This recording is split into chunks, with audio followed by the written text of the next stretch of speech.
Tinkamai sumontuotas, uždengtas stogo ir nuožulnus kraigas užtikrina reikiamą stogo konstrukcijos ventiliaciją, apsaugo ją nuo lietaus ir sniego. Stogo kraigas ir nuožulnieji kraigai pradedami montuoti nuo kraigo tašelio. Dažniausiai šiam tikslui naudojamas to paties dydžio tašelis kaip ir visi stogo grėbestai. Tai leidžia sukonstruoti kokybišką pagrindą kraigo čerpėms atremti ir pritvirtinti. Kraigo ir nuožulnių kraigų tašeliai tvirtinami specialiomis kraigo tašelio tvirtinamo plokštelėmis iš abiejų šlaito pusių 45–60 cm atstumu vienas nuo kito. Montuojant plokšteles rekomenduojama pasidėti ne mažiau 2 eilinių ir kraiginių čerpių. Atstumas tarp montuojamos kraigo čerpės, apatinės plokštumos ir ventiliacinio tašelio viršaus parodo, kokiame aukštyje turės būti kraigo tašelis. Tada plokštelė tvirtinama prie viršutinio grėbesto ir kraigo tašelio 2 Torx 4,2 bei 35 mm varžteliais, viso 4 varžtai vienai plokšteliai. Tašeliai turi būti išdėstyti tokiame aukštyje, kad kraigo čerpė remtųsi ir į eilinę čerpę, ir į kraigo tašelį. Sumontavus čerpės prie kraigo ir nuožulnių kraigų, ant kraigo tašelio būtina sumontuoti kraigo sandarinimo juostas. Betoniniams zanda tipo čerpėms horizontaliuose kraiguose montuojama plastikinė aerotarpinė su ventiliacija. Aerotarpinė naudojama tik horizontaliuose kraiguose ir tik betoniniams zanda tipo čerpėms. Nuožulniuose kraiguose montuojama metal roll ventiliuojama sandarinimo juosta su lipniais kraštais. Ant kraigo tašelio išvyniota juosta ar plastikinė ventiliuojama aerotarpinė tvirtinama kabėmis ar varžtais. Sujungiant kelias aerotarpinės ar rulonus, užleidimas turėtų būti ne mažesnis nei 5 cm. Prieš klojant tarpinę su lipnia juosta reikia įsitikinti, kad viršutinės šlaito čerpės yra švarios ir sausos. Taipogi klijuoti tarpinę galima tik didesnėje nei 5 laipsnių temperatūroje. Esant žemesniai temperatūrai, čerpių paviršius turėtų būti šildomas specialiomis elektrinėmis priemonėmis.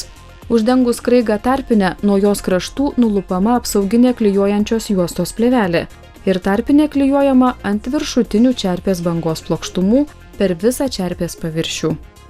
Nuožulnaus kraigo ventiliacijai galima naudoti tik klijuojamą sandarinimo juostą, kuri privalo visiškai uždengti čerpių tvirtinimo vietas. Paklojus kraigo sandarinimo juostą, ant viršaus klojama kraigo čerpė. Kraigo čerpė tvirtinama aliuminiais laikikliais ir medsraigčiais Torx 4,2 bei 70 mm. Nuožulnaus kraigo pradžiai reikia naudoti specialias tokio kraigo pradinės čerpės. Horizontaliame kraige naudojama pradinė ir galinė čerpės. 2 horizontalių ir 1 nuožulnaus kraigo sujungimui naudojama I tipo jungiamoji čerpė, taip pat ir 2 nuožulnių kraigų bei 1 horizontaliojo kraigo sujungimui. Stogo šlaito kraštą galima įrengti 2 būdais. Būdas pasirenkamas priklausomai nuo to, kaip jūsų manymu turi atrodyti kraštinės čerpės eilinės čerpės atžvilgiu. Pirmas variantas – universali kraštinė čerpė, kuri montuojama tik ant stogo, iškloto betono Zanda Lux, Protector 2 ir Polar čerpėmis. Iš anksto apskaičiavus ir įvertinus naudojamų kraštinių ir eilinių čerpių dengiamus pločius, ant stogo grėbestų galų pritvirtiname kraštinę lentą. Viršutinė kraštinės lentos briauna turi būti išdėstyta eilinės čerpės ir kraštinės čerpės atžvilgiu taip, kad kraštinės čerpės vidinė dalis remtųsi į kraštinę lentą, o kitu į eilinę čerpę. Kraštinės čerpės klojamos iš apačios į viršų. Pirmąją kraštinę čerpę reikia šiek tiek nupjauti taip, kad ji užsidėtų tik ant pirmosios eilinės čerpės ir nepasikeltų.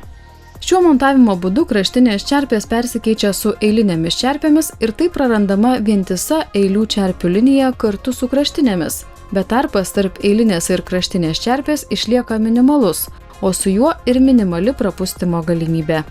Taip pat paskutinę čerpę kraige reikės pjauti iš atskiros kraštinės čerpės, kad užpildytume tuščią ertmę atsiradusią dėl šio montavimo būdo. Antras variantas.